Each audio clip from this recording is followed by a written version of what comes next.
The Ray Hanania Show is brought to you by the U.S. Arab Radio Network and sponsored by Arab News Newspaper, the Middle East's leading English language publication, with print and online editions in Saudi Arabia, Dubai, France, Japan, Pakistan, England, and the United States. Listen to live radio every Wednesday at 5 p.m. Eastern in Detroit, Washington, D.C., New York, and Ontario, Canada.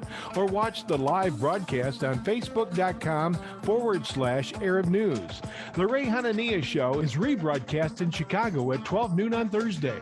For more information on the radio stations, live Facebook broadcast, and podcasts, visit ArabNews.com. And now, here's your host, columnist and U.S. Special Correspondent for Arab News, Ray Hanania. Saying this week, an Arab Muslim named Hadi Matar, 24, attacked Rushdie during a presentation at the Western New York Literary Gathering, causing serious injuries. Although Rushdie reportedly is now able to speak, and his family and agents say he is even making jokes. Matar has a dual American and Lebanese citizenship. He's from the Southern Lebanese village-dominated region of Hezbollah region, dominated of Yaroun. Violence is never an answer to disagreement, no matter how intense those disagreements might be. Our first guest today is going to be Norman Roule, who is a 35-year veteran of the CIA. We're going to take a few calls from listeners before that, and then afterwards we're going to replay a segment I did with Dennis Ross back in July. And let's go to the phone lines at 248-557-3300. So I don't know if we want to take calls, if you want to make a comment at 248-557-3300. Are you upset about the attack on Rushdie, or do you feel that Rushdie insulted Islam, like many of his critics said when the book came out in 1988? I read it. I have a copy of it here. And it's actually... an interesting book, but it's a novel. It's all fiction. But I remember back in 1976 when Mustafa Akkad, the Arab film producer and director, produced a movie called Muhammad, Messenger of God, which he had to retitle to The Message and later to Prophecy, because many Muslims were upset that he made a movie about the Prophet Muhammad. And that he talked about Islam. It was actually a very respectful movie at the time in 1976, one of the first movies that allowed Americans to really understand what Islam was all about. It really opened up some information. Rushdie's book, however, was a novel. It really wasn't intended to present Islam in a positive or negative way, but it played off of Islam. And it played off of many of the beliefs that many Muslims have. And I know it was very controversial at the time. It was banned in India, where Salman Rushdie was from originally. And then later, the Ayatollah Ruhola Khomeini in Iran issued a death fatwa against Rushdie. Give us a buzz at 248-557-3300. What did you think of the attack on Salman Rushdie? I know there's so many people that don't want to condemn the assailant, Hadi Matar, because they didn't really like Rushdie's book, and I understand it. But the violence, is it justified? And there's been this silence in the Arab community. When things happen, we hear from everybody, but in this case, it was really kind of the silence is deafening. It was hard to get a response from leaders of the Muslim community to condemn Hadi Matar or to even express any sympathy for Rushdie. The Iranian regime blamed everything on Rushdie and said that it's, his fault, that they had nothing to do with it. But this assailant clearly was a big supporter of the Ayatollah Khomeini and had his picture up on Facebook and supported him. So if you're out there, I mean, listen, if I were Shia Muslim, I'd want to explain to people what I feel about it. 248-557-3300 if you want to call in and talk to us.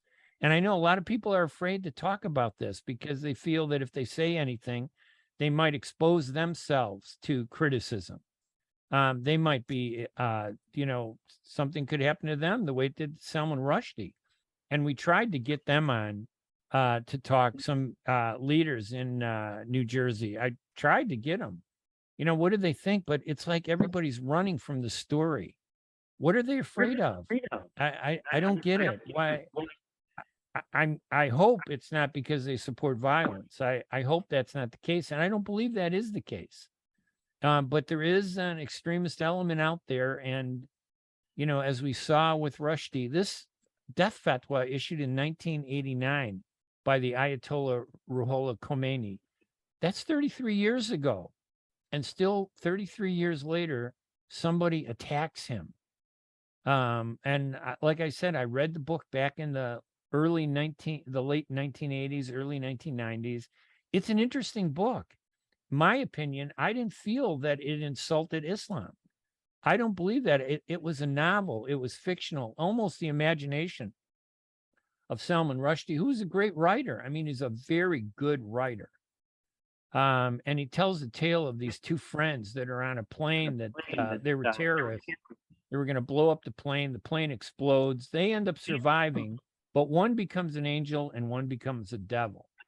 And it goes through the interchange between the two of those men, symbolizing the challenges, I guess, of any religion, not just Islam. It could have been about Christianity. It could have been about Judaism. Every religion has different aspects regarding what's important and what's not important. Our number is 248-557-3300. If you want to check in, I'd love to hear what you have to say about the attack on Salman Rushdie. I mean, I can't believe anybody would say that he deserved it, but I'd like to hear from you. Did he? Did he insult Islam so badly that there's some basis for that death fatwa? I can't believe that. It's one thing when he wrote a book, write against him, criticize him. He wrote something you don't like, you write something about him. But to turn to violence is never the answer. Violence only takes the focus away from what the real issues are. Maybe there are issues about Salman Rushdie's book, the Satanic Verses. Maybe there are issues that should be addressed. They can be addressed without turning to violence. My name is Olga. How are you? Good. Thank you for calling. So what do you think of this? How are you doing? I'm doing good. But yeah, I'm at work, but I like to. Yesterday, I saw in the night about that guy and how somebody tried to kill him over the story of the book he wrote.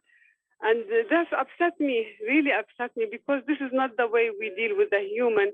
Like, we are brother and sister in this world. Like, everybody, when we die, we're going to go to see one God,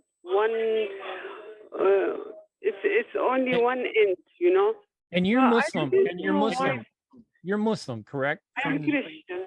You're Christian. Okay. Are you surprised that you see all this violence, like these days, even sometimes I hate to hold the phone or open the Facebook, because you see stuff we never used to this. We never see this in our life. What's going on in this world? Why? Yeah. Why? Well, some people get very angry. Listen, thank you so much for your call. I really appreciate it. Very nice of you to call. And they put negative stuff on their brain, and the result, he lost his young guy. He lost his now. He gonna for sure go for lifetime or death penalty, or just God know what his punishment gonna be. And the guy just know if he gonna be survived or why. Yeah. I can't understand what's going on, really. All right. Well, listen. We wish that they wake up and they start going back to normal life and stop this violence. I hope they stop this violence. All right. Thank you for calling. Thank you so much for calling. Thank you, Mr. Hanania. Thank you. You're welcome. Have a good day. Bye-bye. All right. I'm Ray Hanania here at WNZK AM 690 radio in Detroit and WDMV AM 700 in Washington, D.C. And we'll rebroadcast in Chicago on Thursday at 12 noon.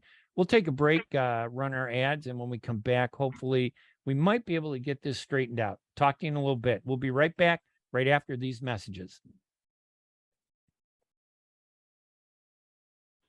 At Top Rehab Physical Therapy Clinic in Dearborn, we provide effective physical therapy sessions in order to limit pain and discomfort. Top Rehab provides physical therapy care for any diagnosis prescribed by a physician, and we regularly see and treat conditions such as stroke, TMJ, fibromyalgia, sciatica, joint pain, and more. We use a variety of pain management methods, including modalities, soft tissue mobilization, and therapeutic exercise. If you're in need of physical rehabilitation or physical therapy, get the highest quality health care at Top Rehab. Most insurance is accepted, and we're open Monday, Wednesday, and Friday 8 to 6, Tuesday and Thursday 8 to 5, and Saturday 10 till 2. Call for an appointment today at 313-846-0555. That's 313-846-0555. Choose Top Rehab Physical Therapy Clinic on Michigan Avenue in Dearborn. Life's too short to be in pain. Testing 1, 2, 3.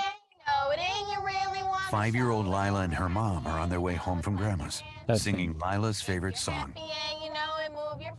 A few blocks away, 25-year-old Dylan is visiting friends at a small party. He finishes off his last beer, Later, skater. gets in his truck, and starts for home. Mom and Lila turn onto Maple Street. So does Dylan. Testing 1, 2, 3. Testing. Testing 1, 2, 3. Testing.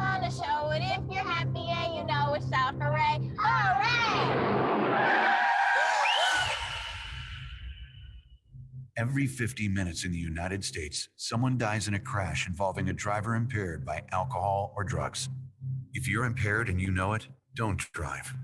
Drive sober. A message from the Michigan Office of Highway Safety Planning.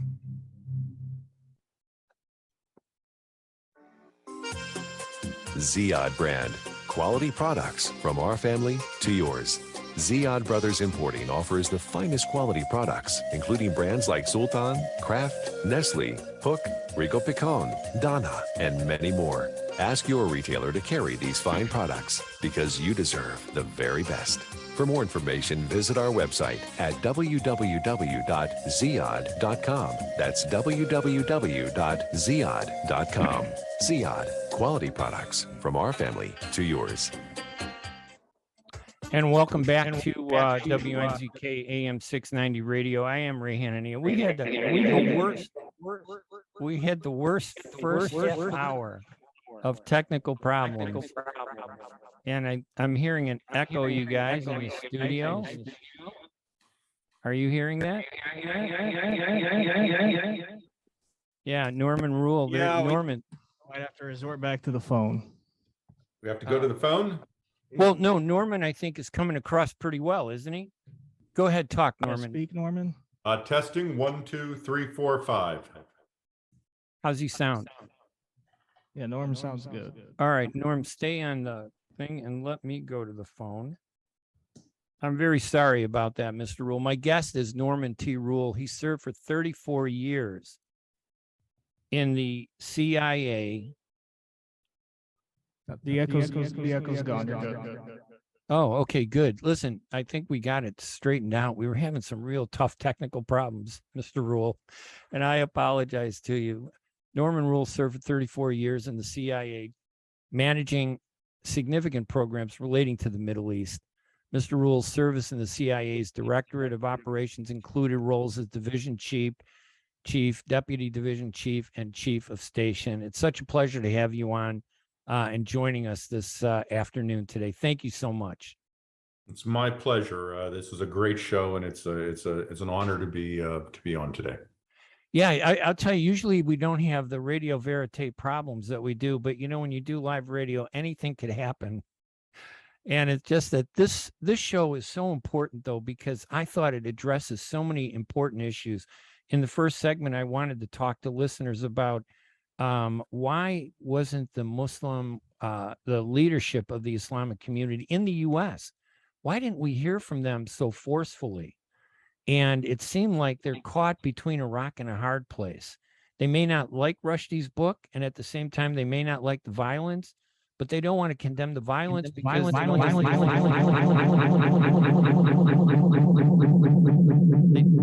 they don't want to make it sound.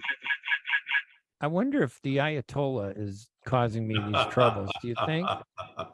You guys have it? Yes, Are you guys okay? that might well be it.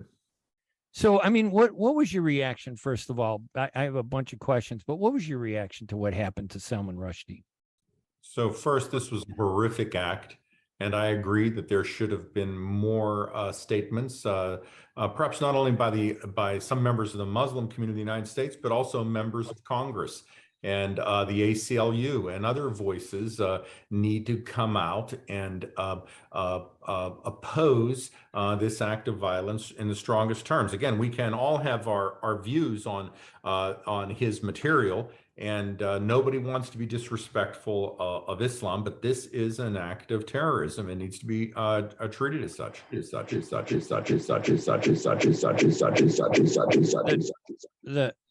Sorry again, Mr. Roule. And the silence just it's almost a condemnation of the community. It's embarrassing, I think. We did have a caller earlier, who said it was terrible what was happened. She was Arab, she was from Middle East, but she was Christian. But we tried to get Muslims to speak out this, and they just didn't do it. You tweeted recently saying that the attack on Salman Rushdie by a pro-Khomeini individual should amount to an act of terror.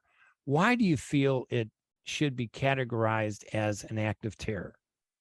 Well, there's no question it should be treated as an act of terrorism. It was an act of violence that was meant to silence an individual because of his views. It was an act of violence that was meant to send a message in a public location to other people that this individual is being silenced for a specific reason, and therefore they themselves have to act differently. And that's the purpose of terrorism. It is to punish, it is to inflict violence, and it is to compel others to follow a specific political line. And this has all the ingredients of what Iran and the regime in Iran hate about America. It reflects everything that they might be involved in. It's militias, and Iran have a very strong bad record with the United States, from going all the way back to the hostage crisis, to the Beirut barracks attack. The Houthis' official slogan is actually "Death to America," yet we seem to be tolerant with this. There's this campaign to, negotiate with Iran. How do you negotiate with a country that says, hey, even though they issued the fatwa back in 1989 and never recalled it, it's still a death fatwa that's out there against Salman Rushdie, an author, a writer who's not a violent person. They never recalled it, but they seem to, they blamed it on the United States. They blamed it on the author. How do we tolerate this in this country? How do we accept it? So we've chosen to handle terrorism very differently in recent years. For example, when we had an act of terrorism against U.S. personnel in Europe under Gaddafi, Ronald Reagan took military action against Libya. When we had a threat against President George Bush by Iraq, President Clinton at the time took action against Iraq itself to stop this. We have had a series of Iranian actions, almost always involving other nationals beyond Iranian officials, because it allows Iran to conduct actions that are attributable to Iran, so it gets its message, but in a sense deniable. And what the United States and also Europe have done, I think, is a dangerous strategy. They're following a dangerous strategy. In essence, we pursue the local actor under law enforcement aspects, and then we make public statements ascribing the action to Iran and threatening privately or publicly severe consequences if someone succeeds. In most cases, Iran's actions fail, but in essence, we're sending a message that they're swinging the bat at killing Americans. And we've had a number of attempts by Iran this year that have been frustrated per press reports, but we don't punish them for the effort, which in essence encourages them to continue to try these actions, but also to put out propaganda on Twitter, which continues to have the Supreme Leader's account, and other places, which encourage people to undertake actions, in essence, that satisfy Iran's political goals. Do you think it's clear? I just want to go back to the point about Iran. Do you think they were? I mean, and again, I don't know. Obviously, if there's any evidence out there that's solid, that you could, hold in your hand, but your gut feeling, do you think Iran was behind this directly? Are they responsible for what this guy, Hadi Matar, did? Well, certainly Iran is responsible for creating a worldwide atmosphere, propagating an atmosphere that encouraged this action. Iran not only put out a fatwa, which has been reaffirmed, not recently and not often, but it has been reaffirmed, and Iran actually increased the amount of money in the pot it would pay for violence against Salman Rushdie. And I understand that the Supreme Leader's webpage may actually have a Q&A in which they ask, is the fatwa still in place? And the answer was, at least recently, yes, it's still in place. So Iran is responsible for creating this this sense that this is a necessary action. And I think we've got something that is identical to what Al-Qaeda did with its worldwide propaganda campaign and instigating other acts of violence. So maybe Al-Qaeda didn't undertake the specific act, but actions were undertaken because people were informed on social media by a specific line of propaganda. So it doesn't matter that fatwa was issued 33 years ago. It was issued. It's never been repealed. And as you say, and I believe you're absolutely correct, it's still out there. The Iranians have basically said it's still there. They want to claim that, we were never actively telling anybody to do it. But it would be like the U.S. giving an order and tomorrow somebody did it. Instead of being one day, it's 33 years. Does that make any difference that it was 33 years ago that this order was given?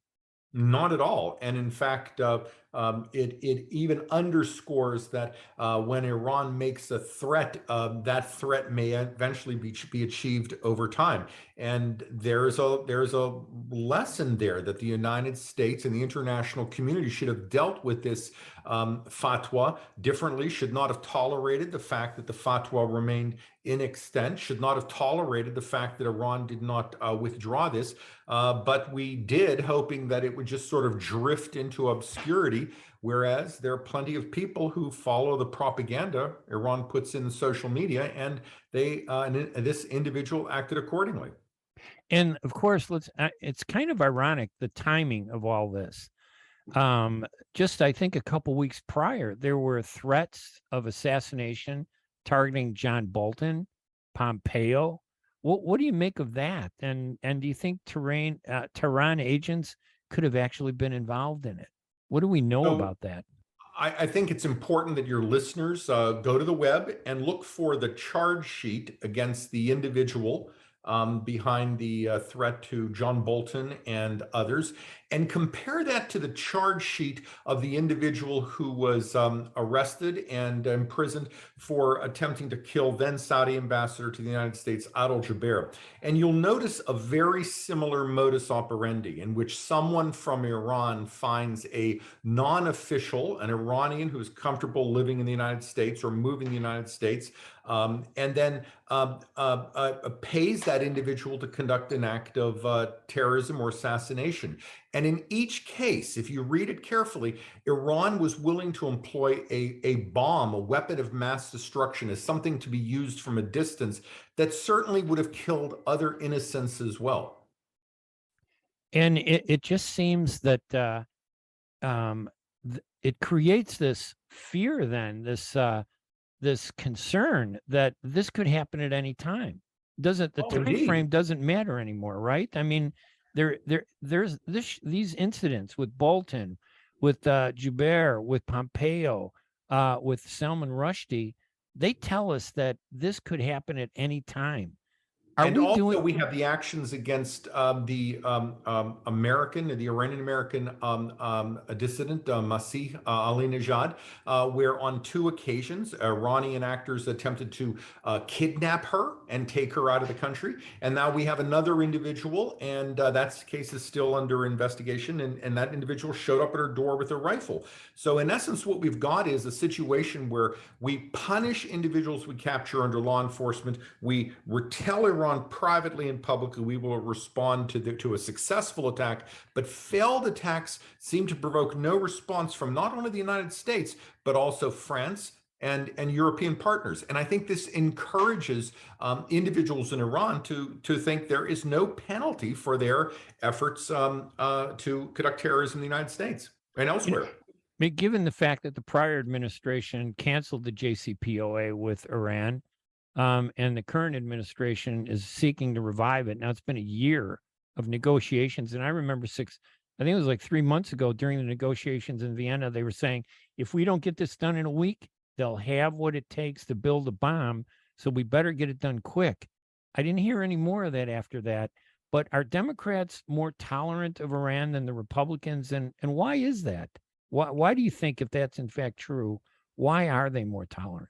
Well, I don't know if I would say Democrats are more tolerant, but I would say that this administration reflects the posture of the second Obama administration, which is that if you solve the nuclear problem, you make other problems easier to solve. Whereas if you don't solve the nuclear problem, those problems become harder. Now let's stick with that logic for a moment, and we need to ask, after the JCPOA was concluded, that deal was concluded in 2015, what did the international community do to push back on Iran's terrorism, its actions in the region, its human rights violation? And the answer is not much. So I think the question everybody should ask, and it's a reasonable question to put to people in the administration where I have friends, is to say, okay, if a deal is concluded tomorrow, Iran will have sanctions lifted, and this will resource the very organizations responsible for terrorism and other activity. What are you and other European partners going to do about it besides issue a diplomatic démarche?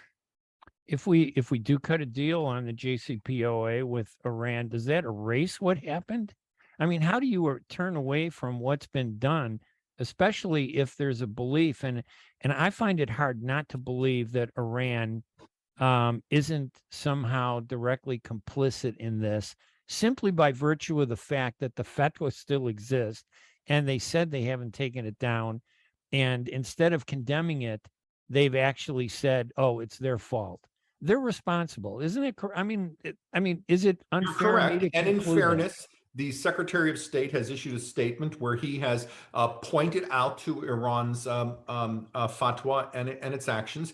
And in fairness, again, the Biden administration has repeatedly stated that it will pursue other actions to stop Iran's terrorism and role in the region. But in fairness, again, it hasn't provided a lot of details on this. And the failure of the international community to do this after 2015 should cause people to reasonably question what the follow-up plan will be.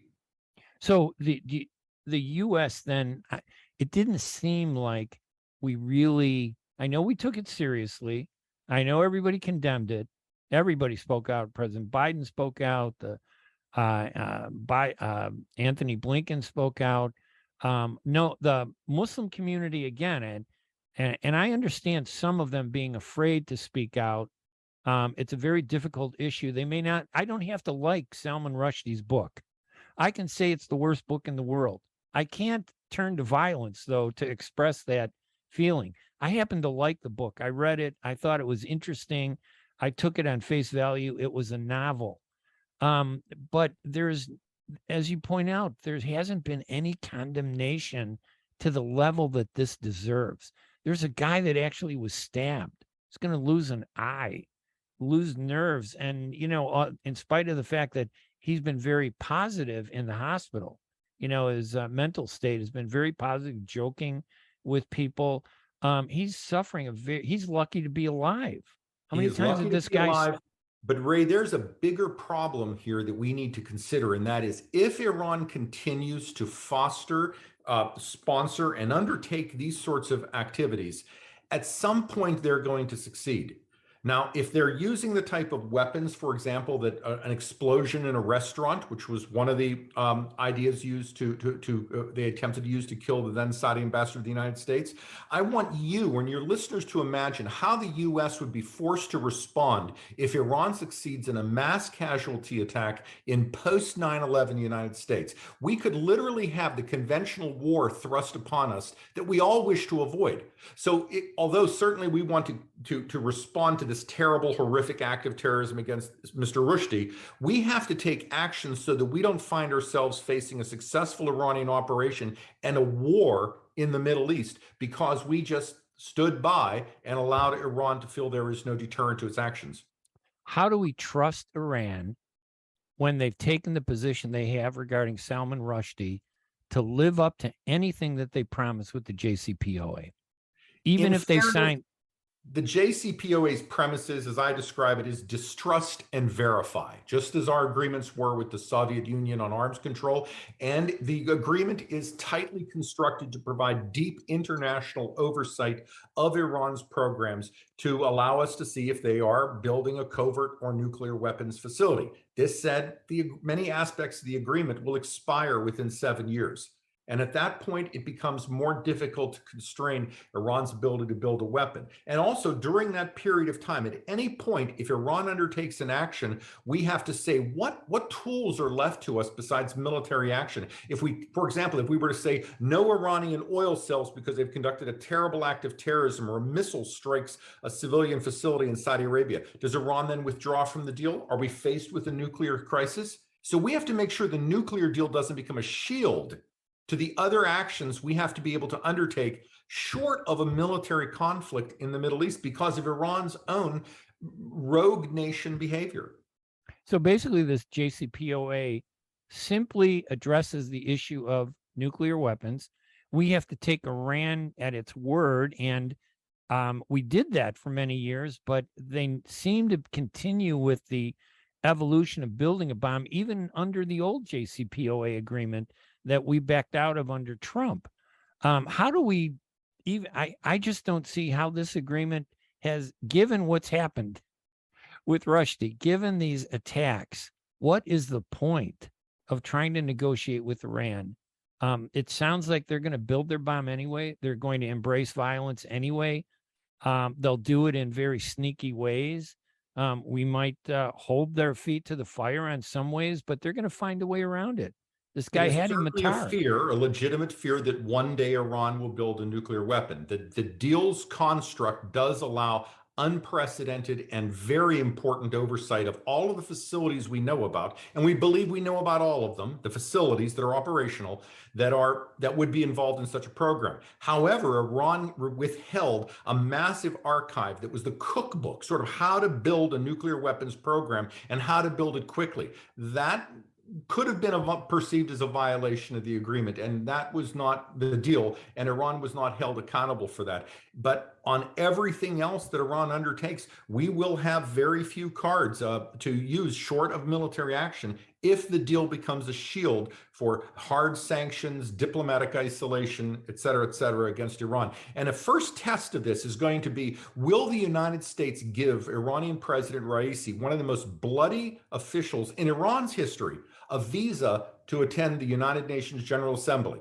The Trump administration withheld those visas. There is a legal argument that we have a responsibility to do this. There's a legal argument we cannot do this. But if we allow Raisi to show up in New York after these terrorist attempts in the United States, it is difficult for me to understand why anyone in Iran would think that these actions come with consequences.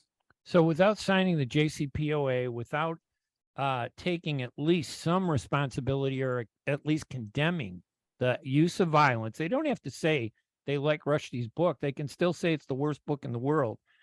Maybe they shouldn't allow Raisi to come to New York then, is basically what you're saying. Well, it's not just the Rushdie issue. It's the attacks against Ms. Ali Najad. It's the attacks against former U.S. officials. It's the threats in that regard. It's a series of issues, as well as Iran's incredible human rights violations against its own people. They've had a campaign against Baha'is. They've had campaigns against environmentalists, which is unique on the planet for its sort of crazy oppression of environmentalists. But this is a country that once thought the CIA was sending in trained squirrels to conduct espionage. Nonetheless, we have to send a message that Iran will face diplomatic isolation. And the first test we'll have is with the United Nations General Assembly in September. And do you think the president, in other words, should say, no, he can't come into the country? Because I know that there's a diplomatic issue here, that the UN was set up with the understanding that every member country should be allowed to come in. But member countries that are involved in violence and terrorism, doesn't that create a situation where they might be subject to restrictions and restraint and being banned from coming to the UN? So we've allowed some fairly unusual and dangerous people to come to the United States. Fidel Castro, for example. We've allowed some our previous Iranian leaders to come to the United States. But your problem becomes, if you say reasonably that Iran fears most international economic and diplomatic isolation, and you take that as a premise because it's correct, you then have to be willing to act on that. And if you start carving out exceptions, the Iranian president can come to any UN issue. The Iranians can speak to the Council on Foreign Relations. The Iranians can meet European foreign ministers. Then what exact diplomatic isolation do they fear? And if you take that away, you start saying, I have very few tools left to constrain Iran. And if Iran believes it faces no constraints, its acts of terrorism will increase. And that moves us closer to a war. But you're not saying block. You personally, you're not saying he should be blocked. I'm saying that personally. You, pardon me? I'm saying that personally, and that he should be blocked. That he should be blocked. It should be, but there will be a legal argument, I'm sure, within the Department of State saying that is not, we're not supposed to do that. But I think because of the actions against the United States at this very sensitive time, that we need to send a message to the Iranian government that this will not be tolerated. And that would be one strong message to say you cannot come to the UN.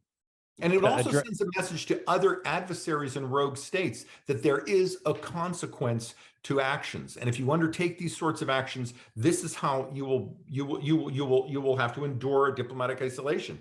If Raisi comes to the United States, it sends the reverse message. It sends a message that you can conduct these sorts of actions. You'll get a statement by the State Department spokesman, maybe a tweet from a U.S. official, maybe a sanction against an organization that has no financial assets that in the United States. But otherwise, it's pretty much cost-free. I think we really want to avoid that.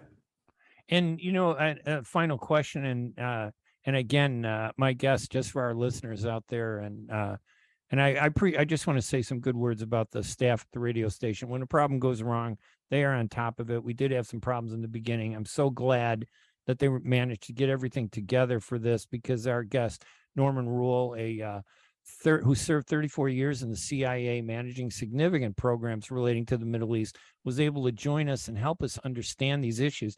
I think the question I have, the last one, is if this had been attributed to Al-Qaeda, do you think we would be acting the way we are with this Hadi Matar and with Iran if this had been an Al-Qaeda related attack against the person, an American, somebody here in the United States?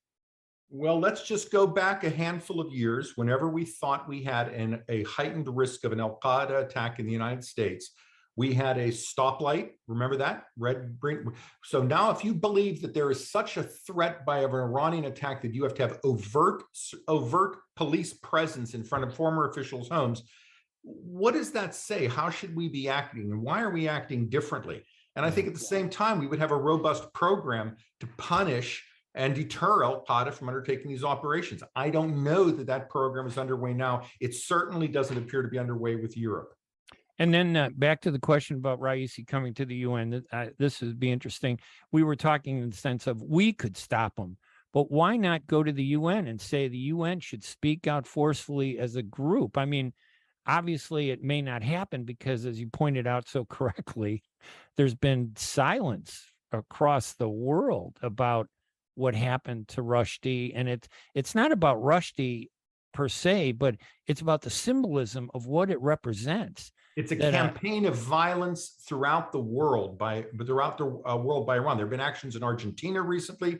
There are missiles fired, Iranian missiles fired from Yemen against the international population of Saudi Arabia. One other aspect that could happen is when President Raisi speaks, representatives from those countries who are our partners and allies could walk out of the room. That has been done also in the past. So if the U.S. does, and I think your recommendation is pretty strong and powerful, but if they don't take it and they allow him into the country, there should be at least some statement against what happened, correct? Absolutely. And it's not just allow them to get away with this cost-free, or it encourages further violence. All right. My guest, Norman Roule. Mr. Roule, you've been so courteous and to tolerate the few little technical gaffes that we had in the very beginning. I so appreciate it. I hope I can get you to join us again on radio and to talk about this and other issues. And I wanted to point out my dad, when he came to this country in 1926, when Pearl Harbor struck, he and his brother Moses, they went to the military, they enlisted. My dad was a lawyer and a business accountant. He was immediately recruited by the OSS and worked with the OSS to defeat the Nazis during World War II. And he was Palestinian. And even though he had these issues with what was happening in Palestine, he was firm in standing up. We have to destroy the Nazis. And obviously what he did at the OSS, I think it was the precursor of the CIA.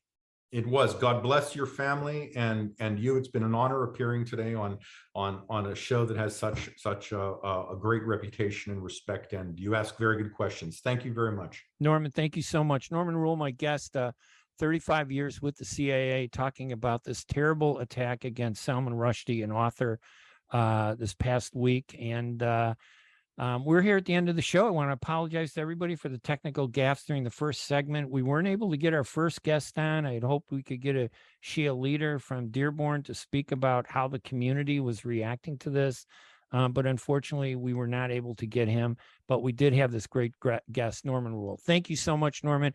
All right, I'm Ray Hanania here at WNZK AM 690 radio in Detroit and WDMV AM 700 in Washington, D.C., and we'll rebroadcast in Chicago on Thursday at 12 noon. We'll take a break, run our ads, and when we come back, hopefully we might be able to get this straightened out. Talk to you in a little bit. We'll be right back right after these messages. At Top Rehab Physical Therapy Clinic in Dearborn, we provide effective physical therapy sessions in order to limit pain and discomfort. Top Rehab provides physical therapy care for any diagnosis prescribed by a physician, and we regularly see and treat conditions such as stroke, TMJ, fibromyalgia, sciatica, joint pain, and more. We use a variety of pain management methods, including modalities, soft tissue mobilization, and therapeutic exercise. If you're in need of physical rehabilitation or physical therapy, get the highest quality health care at Top Rehab. Most insurance is accepted, and we're open Monday, Wednesday, and Friday 8 to 6, Tuesday and Thursday 8 to 5, and Saturday 10 till 2. Call for an appointment today at 313-846-0555. That's 313-846-0555. Choose Top Rehab Physical Therapy Clinic on Michigan Avenue in Dearborn. Life's too short to be in pain. Testing 1, 2, 3. 5-year-old Lila and her mom are on their way home from Grandma's, singing Lila's favorite song. A few blocks away, 25-year-old Dylan is visiting friends at a small party. He finishes off his last beer, later, skater, gets in his truck, and starts for home. Mom and Lila turn onto Maple Street. So does Dylan. Testing 1, 2, 3. Testing. Testing 1, 2, 3. Testing.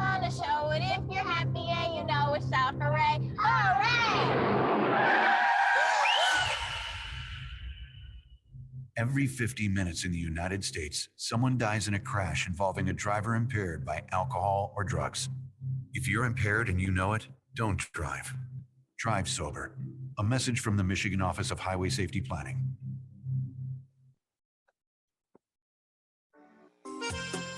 Ziyad brand. Quality products from our family to yours. Ziad Brothers Importing offers the finest quality products, including brands like Sultan, Kraft, Nestle, Hook, Rico Picon, Donna, and many more. Ask your retailer to carry these fine products because you deserve the very best. For more information, visit our website at www.ziad.com. That's www.ziad.com. And now we're going to do a rebroadcast of an interview I did with Dennis Ross back on July 13th. I hope you enjoy this interview. With me today is Ambassador Dennis Ross, the William Davidson Distinguished Fellow at the Washington Institute for Near East Policy. He served 2 years as Special Assistant to President Obama and National Security Council Senior Director for the Central Region, and a year as Special Advisor to Secretary of State Hillary Rodham Clinton. For more than 12 years, Ambassador Ross played a leading role in shaping U.S. involvement in the Middle East peace process, serving as the U.S. point man on the peace process in both the administrations of former President George H.W. Bush and former President Bill Clinton. Good morning, Dennis. Thank you for joining us. Glad to be with you. Thank you. So President Biden is facing some criticism at home for his visit to Saudi Arabia, despite that the trip is in U.S. interest. Do you think he did the wrong thing when he overpromised during his campaign to make Saudi Arabia a pariah state? Look, every American president, when he runs in a campaign, tends to make statements that seem to respond to the needs of the moment. There were plenty of presidents I worked for that were mindful of what they said in campaigns, and then they faced the reality of decisions and choices they had to make. So what you say in a campaign may at times limit what you can do, but ultimately presidents make hard decisions, they face dilemmas. He's made a decision to go to Saudi Arabia because he understood that this is something that's important to the United States right now. And I would say not just right now. I would say we're in a competition with Russia and China over what the shape of the international system is going to look like. What are the rules of the game? What's going to shape the norms? And if Russia and China are the ones defining that, then you're going to see spheres of influence where big nations can dictate to little nations what they can do. Borders can be changed by force.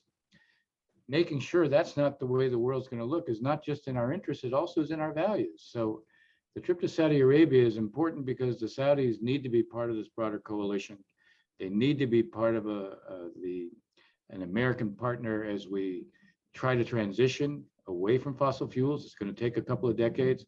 If we don't want to see lurches where suddenly the price of oil and gasoline goes up dramatically, we need to have a set of understandings with the Saudis. Again, this is important to us, and I think he realizes that, and that's why he's making the trip. Yeah, and in that same light, I think you're correct. President Biden wouldn't be visiting if he didn't think he couldn't achieve America's interests and needs. What do you think the visit will achieve for America, in your opinion? I think it's going to achieve several things. I think it's going to reestablish the U.S.-Saudi relationship and really a relationship of partnership. I think it's important to reestablish that. I think there were tensions on both sides. It wasn't just on one side, it was on both sides. But I think the relationship is going to be put back on a solid footing, and that's critical. Look, I think we're going to see agreements emerge on 5G and telecommunications. I think we're going to see agreements emerge on the future of green energy. This is very much in America's interest, but it's also very much in Saudi interest. I think we will see agreements in the security defense area. I think we're going to see a much more integrated approach to security in the region. From a Saudi standpoint, that has the benefit of embedding the U.S. more in the region. The more you see greater integration of air, early warning, missile defense, the more that's the case, it means the more the U.S. is embedded under the umbrella of Central Command.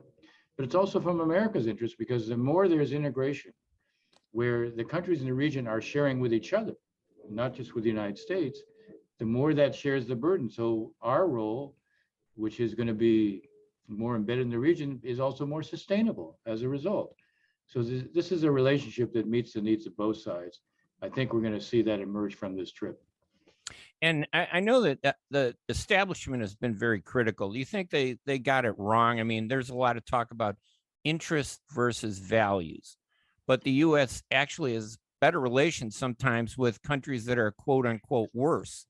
Saudi Arabia is actually working on some reforms, including religious tolerance and, women's rights. How does that relate to the way it's being portrayed in the West and the U.S.? I think the reality of what is going on within Saudi Arabia, the social liberalization, the economic transformation, the inclusion of women precisely because you couldn't modernize if you didn't include women. All of this has somehow been underappreciated. There's no doubt that the killing of Khashoggi was a terrible thing, and it drowned out everything else that is going on. Now, look, there shouldn't have been a pass given for it, but there also has to be a perspective. Saudi Arabia is transforming itself in a way that addresses the needs not just of Saudi Arabia, but it may be creating a model in a region that, at least among the Arabs, has never had a successful model of development.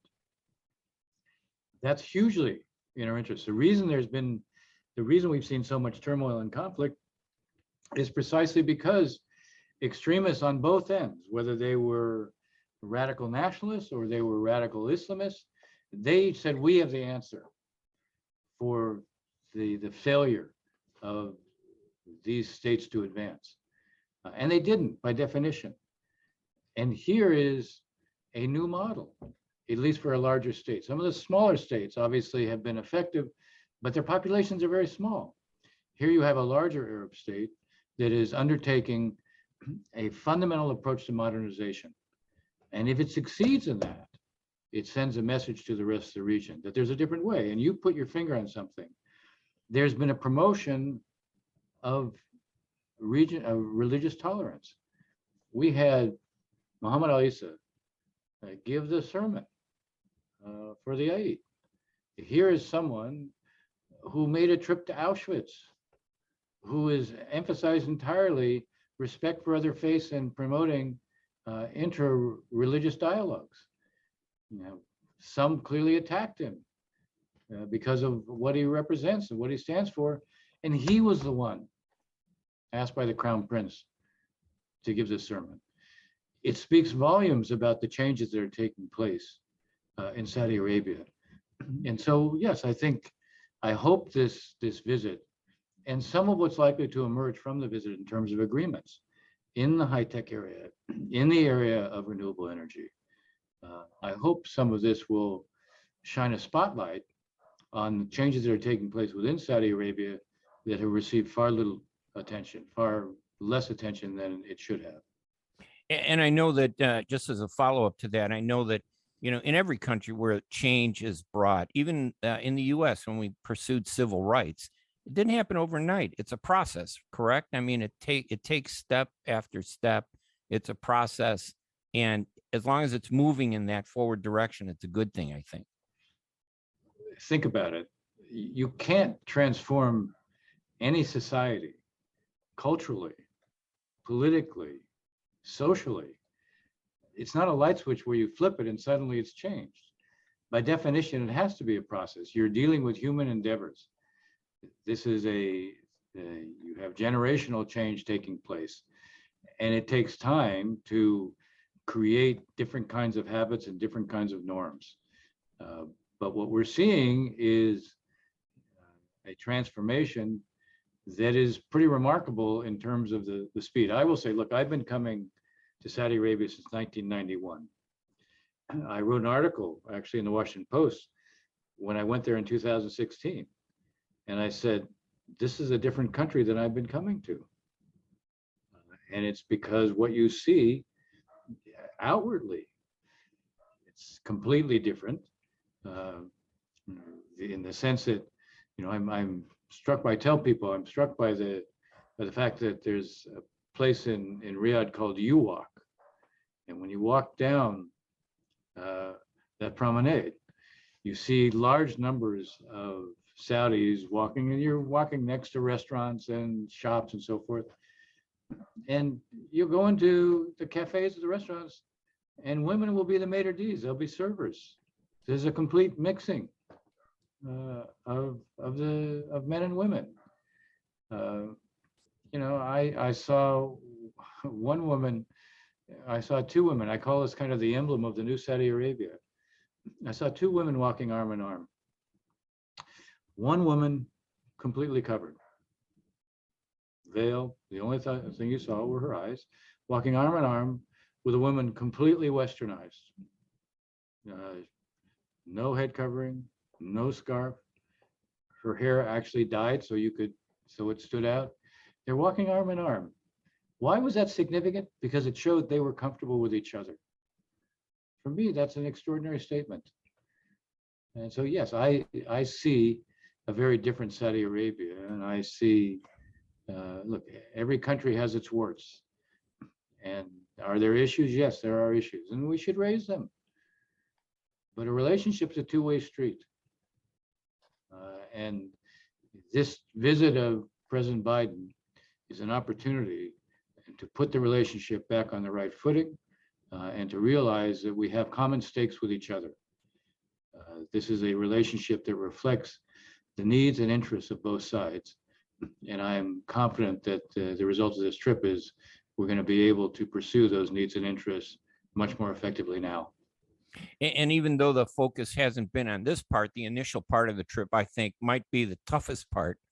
This idea that can Saudi Arabia, for example, help achieve peace between the Israelis and the Palestinians, to bring peace for the Palestinians and resolve this conflict once and for all? Is that possible? Well, I do think it is possible. I think we're at a very low ebb between Israelis and Palestinians because of the complete disbelief on both sides. And honestly, the political realities on both sides. Because the publics have become completely disbelieving of the other, the political context is obviously a negative one. And in the case of the Palestinians, there's a complete division between Hamas and Fatah, between the West Bank and Gaza. They're in no position, even if you had a left-wing Israeli government, you don't have any capability on the Palestinian side to negotiate an outcome. First thing that has to be done is to restore belief in the sense of possibility. There's a lot that can be done from the ground up. But here's where Arab outreach to Israel actually becomes a very useful element in terms of changing the equation.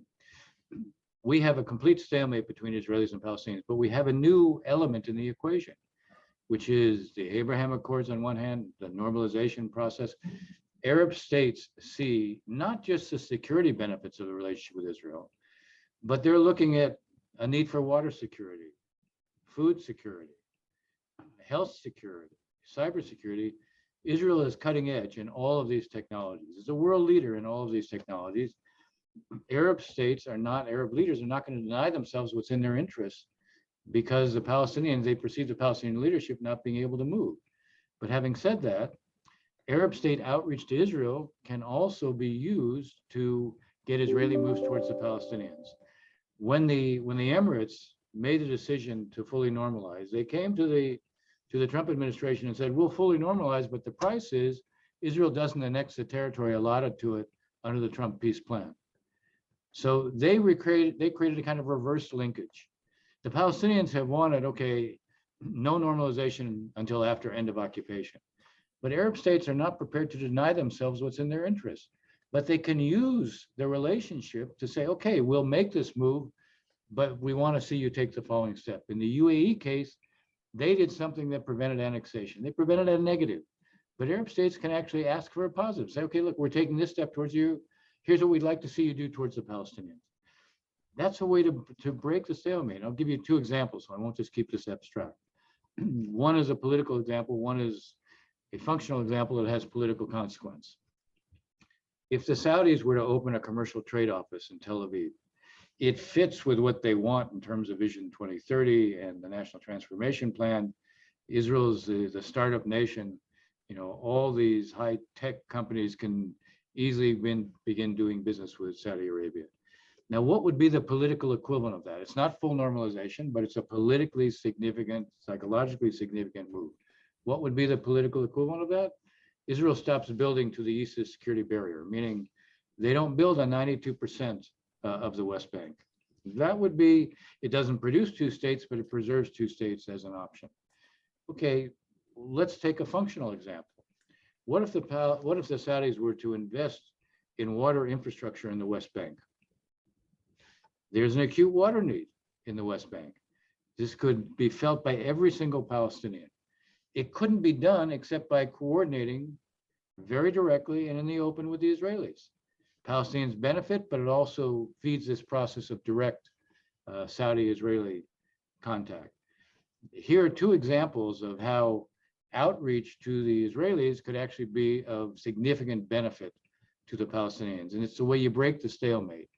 If we keep the focus exclusively on the Israelis and the Palestinians, they're both constrained to do anything. But if you bring in this new element, you can actually break the stalemate, transform the circumstance so that what isn't possible between the two of them today can become possible over time. So that's why, yes, in answer to your question, I think we need to take advantage of what are these new possibilities in the region, which I see as being very hopeful. All right, Ambassador, thank you so much. Our guest, Ambassador Dennis Ross, the William Davidson Distinguished Fellow at the Washington Institute for Near East Policy and a Middle East advisor for many years for many presidents, from Obama to George H.W. Bush and for President Bill Clinton. Ambassador, again, thank you so much for joining us. My pleasure. Good to be with you. All right.